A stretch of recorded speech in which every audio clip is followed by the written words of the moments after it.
A avaliação psicológica é um processo profundo que busca compreender diversos aspectos de um indivíduo ou grupo, como o funcionamento intelectual, a capacidade de realizar tarefas e os traços de personalidade. Isso inclui testes psicológicos, entrevistas, observações e dinâmicas de grupo. Desde o século XIX, figuras como William Wundt e Francis Galton estabeleceram bases científicas da psicologia. No Brasil, a avaliação psicológica enfrentou desafios como a confusão entre avaliação e testagem psicológica e a qualidade psicométrica dos instrumentos. Eventos como o primeiro encontro nacional sobre testes psicológicos e a criação do Instituto Brasileiro de Avaliação Psicológica ajudaram a melhorar a formação e a prática da área. É importante destacar que testagem psicológica e avaliação psicológica não são sinônimos. Os testes são apenas uma parte da avaliação, que é muito mais abrangente. No Brasil, a maioria das avaliações psicológicas é compulsória, ou seja, são obrigatórias por lei. Elas são exigidas para diversas finalidades, como obtenção da carteira de habilitação, ingresso em cargos públicos e porte de armas. A avaliação psicológica compulsória é determinada por normas específicas, como leis, decretos e resoluções. As pessoas se submetem a essas avaliações para obter certos benefícios e o não cumprimento das exigências pode resultar na perda desses direitos. Existem diferentes tipos de avaliações compulsórias, cada uma regulamentada por regras específicas. Elas abrangem contextos variados, como o trânsito, concursos públicos, a aviação civil e muitos outros. Um exemplo importante é a avaliação para manuseio e obtenção do porte de arma de fogo. No Brasil, a legislação sobre porte de armas evoluiu significativamente. Desde o Decreto nº 24.602, de 1934, até o Estatuto do Desarmamento, de 2003, várias normas foram implementadas para controlar a fabricação, posse e circulação de armas. A exigência de aptidão psicológica é uma dessas normas importantes para garantir a segurança pública. A Polícia Federal é responsável por credenciar os psicólogos que realizam essas avaliações. Já o Conselho Federal de Psicologia orienta e regulamenta o exercício profissional dos psicólogos. Diversas leis e resoluções estabelecem diretrizes para garantir que essas avaliações sejam feitas de forma ética e profissional. O objetivo dessas avaliações e das normas que as regulamentam é garantir a segurança pública e promover o bem-estar psicológico de todos os envolvidos. A Resolução CFP número 1 de 2022 orienta acerca dos procedimentos que deverão ser seguidos por psicólogos durante a avaliação para a concessão do porte de armas de fogo. Além disso, o profissional da área deverá também seguir as diretrizes citadas no Código de Ética. A finalidade da avaliação psicológica para porte de arma é avaliar se o indivíduo tem o perfil compatível para atuar com armas, tanto para atividades laboriais quanto em casos de civis para porte e manuseio.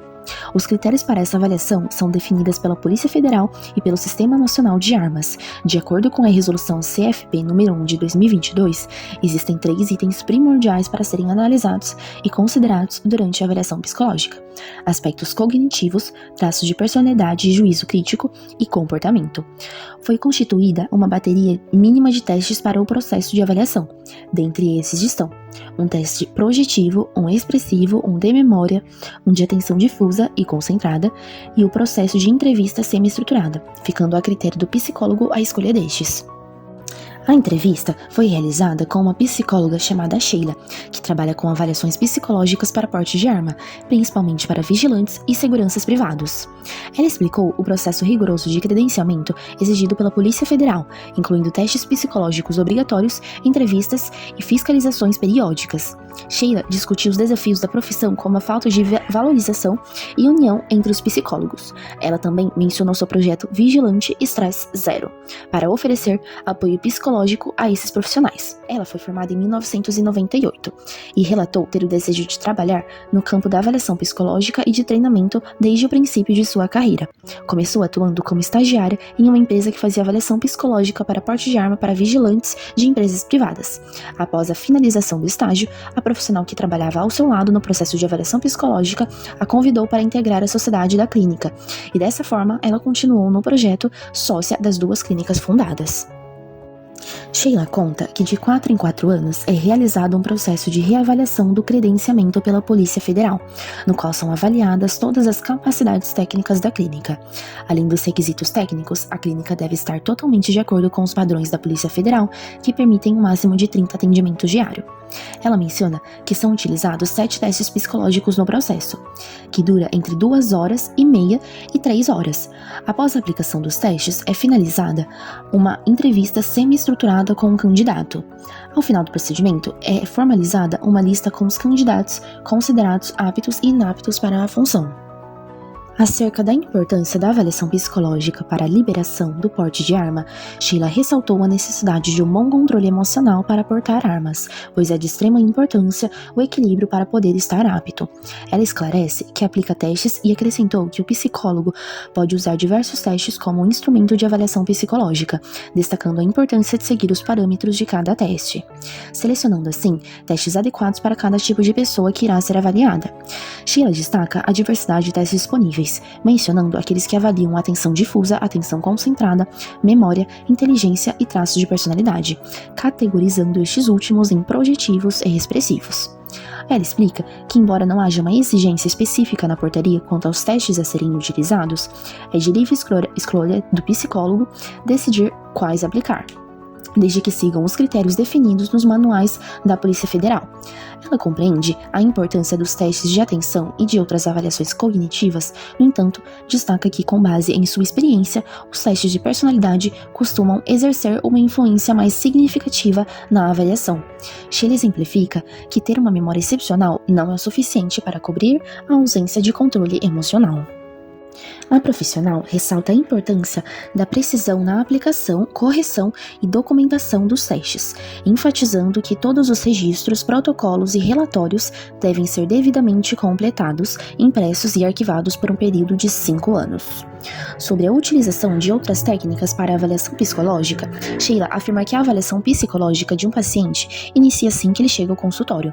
Ela ressalta que cada interação, desde a maneira como o paciente entrega os documentos, se posiciona, conversa e reage a diferentes situações, já oferece dados importantes para a avaliação.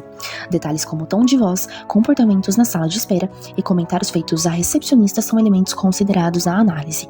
Além disso, destaca a entrevista semi-estruturada como uma ferramenta para explorar diferentes aspectos da vida do paciente.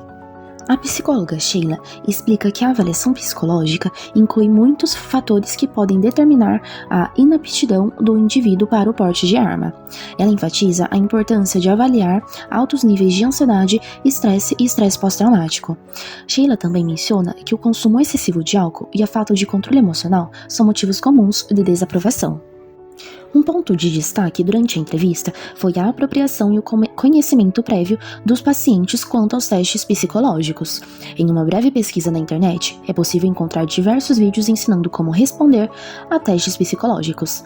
Diante disso, foi questionada a psicóloga Sheila se esse fenômeno também se reflete nas avaliações realizadas em sua clínica. Ela respondeu que é muito comum as pessoas irem instruídas sobre como responder aos testes.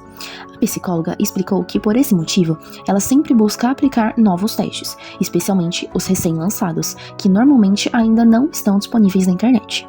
No entanto, ressaltou que alguns testes são essenciais para a avaliação psicológica, como o palográfico, que ela considera insubstituível. Ela também mencionou que consegue identificar se o paciente já conhece o teste pela maneira como realiza. Nesses casos, Sheila afirma que a entrevista é muito importante e essencial para complementar os testes psicológicos. Ela também ressalta que muitas vezes não há como burlar os resultados dos testes, mesmo com a pessoa tendo conhecimento sobre o conteúdo do teste, dando como exemplo o teste palográfico. A psicóloga também destacou o papel que o Conselho Federal de Psicologia deveria ter diante dessa situação de supervisão e fiscalização dos testes psicológicos. É importante ressaltar que a não regulamentação dos testes psicológicos pode representar sérios riscos para os indivíduos e para a sociedade, na medida em que possibilita o uso inapropriado ou a manipulação de dados, especialmente com a sua disponibilização para a população geral e os riscos decorrentes desse acesso. A avaliação psicológica é essencial para garantir a aptidão de indivíduos em diversas áreas. A regulamentação e supervisão do Conselho Federal de Psicologia são fundamentais para manter a integridade desse processo. Agradecemos a sua presença.